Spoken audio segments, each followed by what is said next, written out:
అదే RTV app వార్తల్ని క్షణాల్లో చదివే అవకాశం ఉంటుంది. ఒక న్యూస్ పేపర్, ఒక టెలివిజన్ ఛానల్ మీ చేతుల్లో ఎప్పుడూ ఉంటాయి.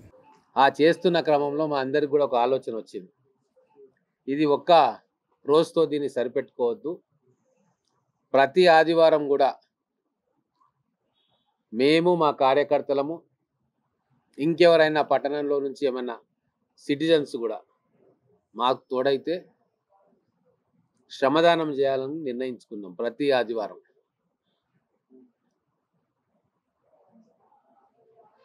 ప్రభుత్వ స్కూల్స్లలో, పాఠశాలల్లో, జూనియర్ కాలేజెస్లో, డిగ్రీ కాలేజీలలో, గవర్నమెంట్ హాస్పిటల్స్లో, అలాగే గవర్నమెంట్ ఆఫీసెస్లో ఏదో ఒకటి మా నాయకులు సెలెక్ట్ చేస్తారు. అక్కడ మేమందరం పోయి శ్రమదానం చేసి అక్కడ ఇమ్మీడియట్గా ఏమన్నా వసతులు కల్పించేది ఉంటే ఖచ్చితంగా ఆ వసతులను కల్పిస్తాం. గవర్నమెంట్ నుంచి ఏమైనా శాంక్షన్ తీసుకొచ్చేది ఉంటే, దీర్ఘకాలికమైన పనులు ఉంటే అవి కూడా చేస్తాం. కానీ తాత్కాలికంగా ఇమ్మీడియట్గా వాళ్ళకి ఏమైనా ఉపయోగపడే అంశాలు ఉంటే అక్కడికక్కడే పూర్తి చేసి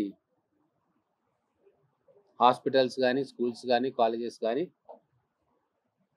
వాటిని వాడుకుంటున్న వాళ్లకు లాభం చేకూర్చే పని చేస్తాం.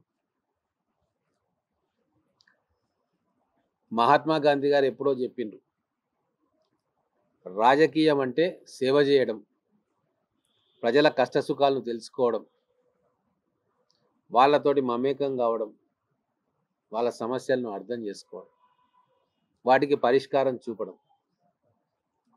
కానీ గత 10 సంవత్సరాల్లో రాజకీయం అంటే, అధికారం అంటే భయపెట్టియడం, అధికారాన్ని విచ్చలవిడిగా వాడుకోవడం, అధికారులతోటి తప్పుడు పనులు చేయించడం,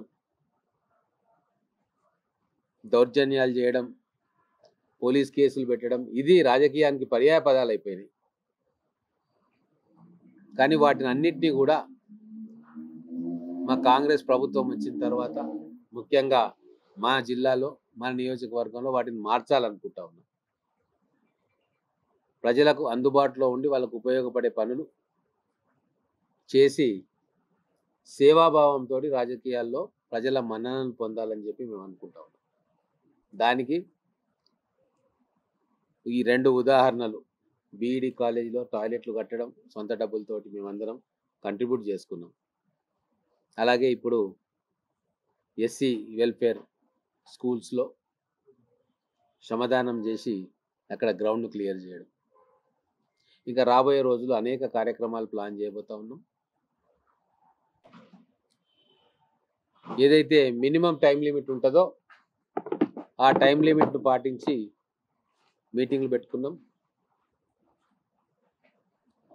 రాబోయే రోజుల్లో కూడా మహబూబ్ నగర్ పట్టణంలో ఒక స్వేచ్ఛాయుతమైన వాతావరణంలో అధికారులు కావచ్చు, కౌన్సిలర్స్ కావచ్చు, రాజకీయ నాయకులు కావచ్చు, ఎటువంటి భయాందోళనలు లేకుండా వాళ్ళ విధిని నిర్వర్తించేందుకు తగిన వాతావరణాన్ని నేను ఎమ్మెల్యే అయిన తర్వాత కల్పించిన.